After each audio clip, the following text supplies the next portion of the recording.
بسم اللہ الرحمن الرحیم۔ محترم ناظرین، ایک بیوہ عورت تھی جس کی 7 خوبصورت بیٹیاں تھیں۔ اس بوڑھی عورت کی 7 بیٹیاں ہی بہت نیک تھیں۔ ان پر قیامت تب ٹوٹی جب اس بوڑھی ماں کی بڑی 4 بیٹیاں حاملہ ہو گئیں، اور حیرت کی بات یہ تھی کہ ان چاروں کو پتہ ہی نہیں تھا کہ ان کے ساتھ یہ کیسے ہو گیا۔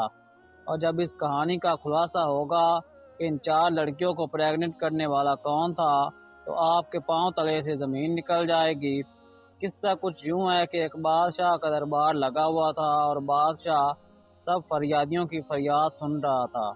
انہی لوگوں کے بیچ ایک بوڑھی عورت روتی ہوئی آئی جس کے چہرے پر اداسی چھائی ہوئی تھی۔ بادشاہ بوڑھی عورت کے چہرے کی طرف دیکھ کر کہنے لگا، اماں آپ کو کیا پریشانی ہے؟ اس بوڑھی عورت نے دربار میں چاروں طرف دیکھا تو خاموش ہو گئی۔ وزیر غصے سے بولا، بتائیے آپ کی کیا پریشانی ہے؟ بوڑھی عورت بادشاہ سے رو کر کہنے لگی کہ بادشاہ سلامت، میرا جو مسئلہ ہے وہ میں سب کے سامنے نہیں بتا سکتی، میں صرف آپ کو ہی بتاؤں گی، کیونکہ میں بیوہ عورت ہوں، میرا کوئی بیٹا نہیں ہے، اور میں اپنی 7 بیٹیوں کے ساتھ اکیلی رہتی ہوں۔ اگر میں اپنی پریشانی سب کے سامنے آپ کو بتاتی ہوں تو مجھے ڈر ہے کہ کل کو میری بیٹیوں کا کوئی مسئلہ نہ ہو جائے، اس لیے میں آپ کو اپنی پریشانی اکیلے میں بتانا چاہتی ہوں۔ بادشاہ اٹھ کھڑا ہوتا ہے اور کہتا ہے، اس عورت کو میرے کمرے میں لے کر آؤ تاکہ یہ مجھے اپنی بات بتا سکے۔ اب 2 سپاہی اس بوڑھی عورت کو بادشاہ کے کمرے میں لے جاتے ہیں۔ بوڑھی عورت جب اندر آتی ہے تو بادشاہ اسے کہتا ہے کہ اماں آپ بتائیے آپ کی کیا پریشانی ہے؟ وہ بوڑھی عورت بادشاہ کے قدموں میں گر کر رونے لگ جاتی ہے۔ بادشاہ کہتا ہے کہ اماں آپ مجھے بتائیے کہ آخر بات کیا ہے؟ وہ بوڑھی عورت رو کر کہنے لگی، بادشاہ سلامت، میں ایک بیوہ عورت ہوں، میرے شوہر کو وفات پائے بہت عرصہ گزر چکا ہے، اور میرا کوئی بیٹا نہیں، میری 7 بیٹیاں ہیں۔ میں لوگوں کے گھروں میں جا کر کام کرتی ہوں، اور ان گھروں سے جو بچا ہوا کھانا ملتا ہے، جو مجھے محنت مزدوری کے پیسے ملتے ہیں، اسی میں اپنا گھر چلاتی ہوں۔ میری 7 بیٹیاں پردے دار ہیں، وہ کبھی بھی گھر سے باہر نہیں جاتی، اور ہمیشہ اپنے سروں پر دوپٹہ رکھتی ہیں۔ میری زندگی ایسی چل رہی تھی، ایک مرتبہ میری بڑی بیٹی کی طبیعت بہت خراب ہو گئی۔ اپنی بڑی بیٹی کو ڈاکٹر کے پاس لے کر جاتی ہوں، ڈاکٹر کہتا ہے تمہاری بیٹی حاملہ ہے۔ یہ بات سن کر میرے پیروں تلے سے زمین کھسک جاتی ہے کہ میری بڑی بیٹی کی تو شادی بھی نہیں ہوئی، تو یہ حاملہ کیسے ہو گئی؟ جب اپنی بیٹی کو گھر لے کر آئی تو اسے مارنے پیٹنے لگی کہ بتاؤ کس کے ساتھ تم نے منہ کالا کیا ہے، اور یہ بچہ کس کا ہے؟ جب میں نے اپنی بیٹی کو کافی مارا تو میری بڑی بیٹی رونے لگی اور میرے آگے ہاتھ جوڑنے لگی کہ اماں میں نہیں جانتی کہ یہ بچہ کس کا ہے، اماں مجھ پر یقین کرو، میں نے کبھی کسی کے ساتھ بدکاری نہیں کی، میں کبھی گھر سے اکیلی باہر نہیں گئی، میں نے کبھی کسی کے ساتھ آنکھ نہیں ملائی، اے میری اماں مجھے نہیں پتا کہ یہ بچہ میرے پیٹ میں کیسے آیا ہے۔ وہ عورت اپنی بیٹی پر یقین کر لیتی ہے اور کہتی ہے، بادشاہ سلامت، مجھے پتا چل چکا تھا کہ میری بیٹی جھوٹ نہیں بول رہی۔ اس کے کچھ دنوں بعد تو مجھے پکا یقین ہو گیا تھا کہ میری بیٹی جھوٹ نہیں کہہ رہی۔ عورت بادشاہ کو واقعہ سناتے ہوئے رونے لگی، بادشاہ سلامت، ہم نے اس بات پر صبر کر لیا، پھر میری بڑی بیٹی نے 9 ماہ بعد ایک بیٹے کو جنم دیا، اور ہم نے اس بچے کی پرورش کرنا شروع کر دی۔ اس کے 2-3 ماہ بعد میری چھوٹی بیٹی حاملہ ہو گئی۔ یہ بات سن کر میرے دل کو دوسرا جھٹکا لگا، میں سوچنے لگی کہ میری بیٹیوں کے ساتھ یہ سب کون کر رہا ہے؟ ہمارے گھر میں تو کوئی نہیں آتا اور میری بیٹیاں باہر بھی نہیں جاتی۔ میں نے اپنا واقعہ اللہ پر چھوڑ دیا کہ یا اللہ مجھے اس بات کا پتہ چل جائے کہ میری بیٹیوں کے ساتھ یہ گندی حرکت کون کر رہا ہے۔ میری دوسری بیٹی نے بھی ایک بچے کو پیدا کیا، اس کے بعد میری تیسری بیٹی حاملہ ہو گئی، اور پھر میری چھوٹی بیٹی جو 14 سال کی تھی وہ حاملہ ہو گئی۔ میں تو لٹ گئی، برباد ہو گئی، مجھے تو کچھ نہیں پتہ چل رہا تھا میرے گھر پہ یہ کیا ہو رہا ہے۔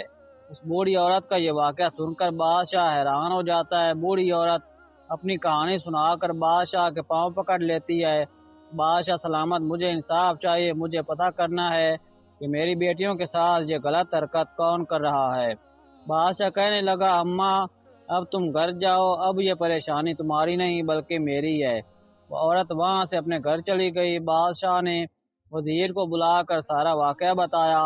اس کے بعد بادشاہ سلامت اور وزیر سوچنے لگ جاتے ہیں کہ اس بات کا کیسے پتہ لگایا جائے۔ تھوڑی دیر بعد وزیر کہتا ہے، بادشاہ سلامت، میرے ذہن میں ایک ترکیب آئی ہے۔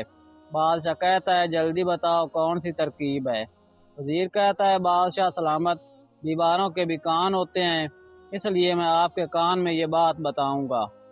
تو وزیر بادشاہ سلامت کے کان میں کچھ کہہ دیتا ہے۔ اس کے بعد وہ وزیر ایک بکری لے کر اس بوڑھی عورت کے گھر پہ جاتا ہے۔ بوڑھی عورت وزیر کو دیکھ کر کہتی ہے، وزیر آپ اس وقت میرے گھر پہ کیا کر رہے ہیں؟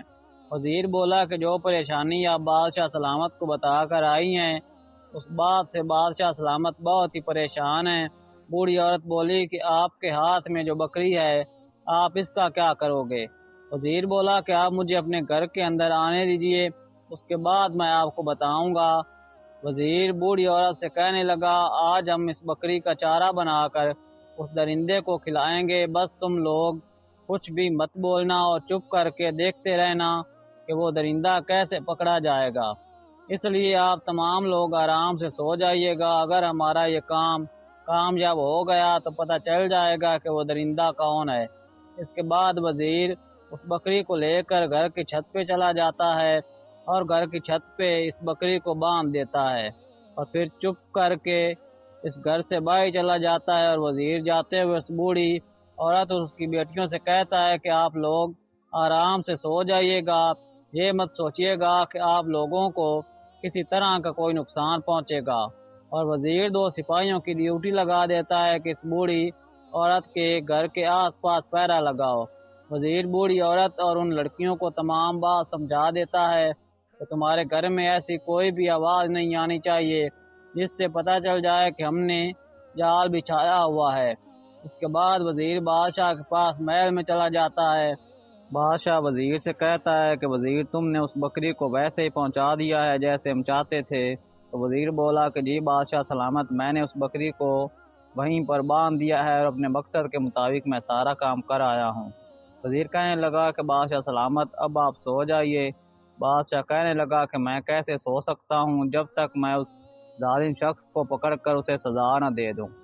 بہرحال جب آدھی رات کا وقت ہوتا ہے تو اس بوڑھی عورت کے گھر کے آس پاس ایک سایہ سا لہراتا ہے۔ وہ شخص گھر کی چھت پر آتا ہے اور چھت سے صحن میں آ جاتا ہے۔ بکری نے چھت پر جب کسی شخص کو دیکھا تو بکری ایک دم سے چلانے لگی۔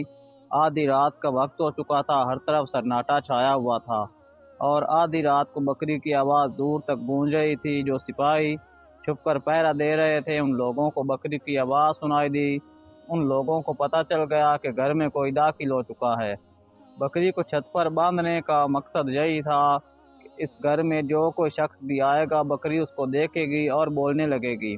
بکری کی آواز سن کر سپاہی چوکنے ہو جائیں گے۔ جب وہ شخص گھر کے صحن میں آیا تو سپاہیوں کو بھی اور بوڑھی عورت کو بھی بکری کے بولنے سے پتہ چل گیا اور سپاہی گھر کے اندر داخل ہو جاتے ہیں۔ جب آنے والے شخص نے گھر میں سب کو جاگتے ہوئے دیکھا تو وہ پیچھے کی طرف بھاگنے لگ جاتا ہے اور پیچھے سے 2 سپاہی آ کر اس آدمی کو پکڑ لیتے ہیں۔ اس آدمی نے اپنے چہرے پر کالا کپڑا باندھا ہوا تھا۔ جب ان سپاہیوں نے اس آدمی کے چہرے سے کپڑا ہٹایا تو بوڑھی عورت اور اس کی بیٹیاں حیرانگی کے ساتھ دیکھنے لگیں۔ وہ اس بوڑھی عورت کا دیور تھا۔ انہیں یقین نہیں آ رہا تھا کہ یہ آدمی ہمارے ساتھ ایسا کرے گا۔ اس کے بعد وہ سپاہی اس بوڑھی عورت کو کہتے ہیں کہ اب آپ بے فکر ہو کر سو جائیں، آپ کا مجرم پکڑا گیا ہے۔ اب ہم اس مجرم کو بادشاہ کے محل میں لے کر جائیں گے اور کل صبح اس کا فیصلہ ہوگا، آپ پہنچ جائیے گا۔ صبح ہو گئی، بادشاہ کا دربار لگا ہوا تھا اور وہ آدمی گھٹنے ٹیک کر بادشاہ کے سامنے بیٹھا تھا۔ اس آدمی کے ہاتھوں کو ہتکڑیاں لگی ہوئی تھیں۔ اس وقت اس آدمی کا چہرہ ڈھانپا ہوا تھا۔ بادشاہ کے پاس وہ بوڑھی عورت اور اس کی باقی 7 بیٹیاں بھی آ جاتی ہیں۔ بادشاہ باقی تمام لوگوں کو باہر بٹھا دیتا ہے۔ اب صرف وہ مجرم، بادشاہ، وزیر اور بوڑھی عورت اور اس کی 7 بیٹیاں وہاں پر موجود تھیں۔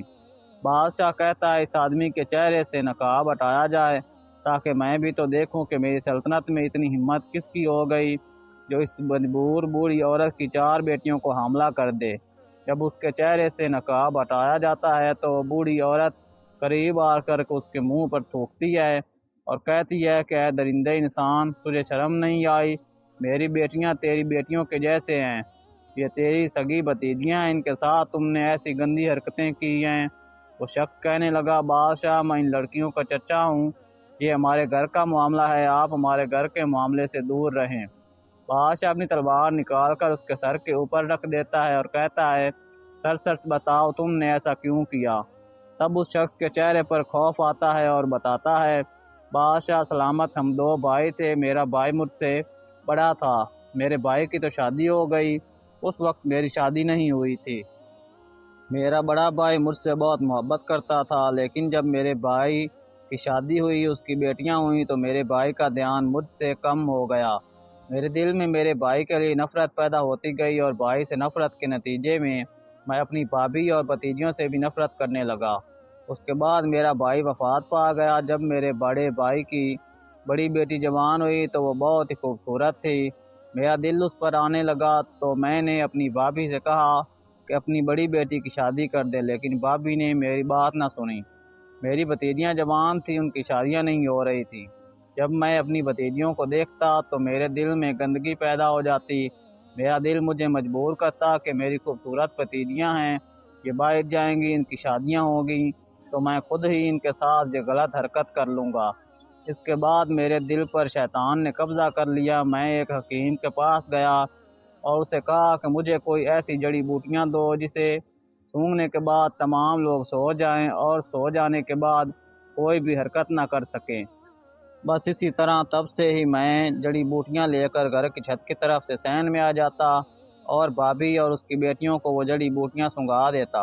ان کو سونگھنے سے وہ 4-5 گھنٹوں کے لیے بے ہوش ہو جاتی اور جس کے ساتھ میں نے بدکاری کرنی ہوتی اس کے ساتھ بدکاری کر لیتا اور پھر اس کو ویسے ہی کپڑے پہنا دیتا اور پھر میں گھر واپس آ جاتا۔ اور جب میری بھتیجیاں صبح اٹھتی تو ان کو معلوم بھی نہیں ہوتا کہ ان کے ساتھ کیا ہوا ہے، اور یہی کام میں کئی سالوں سے کر رہا تھا۔ لیکن اگر میں اس وقت چھت پر بکری کو دیکھ کر سمجھ جاتا کہ یہ بکری مجھے چارہ بنانے کے لیے باندھی گئی ہے تو میں واپس چلا جاتا۔ میں نے سوچا کہ میری بھابھی نے دودھ لینے کے لیے یہ بکری خریدی ہے اور چھت پر باندھ رکھی ہے۔ میں نے اس وقت بکری کی طرف دھیان ہی نہیں دیا۔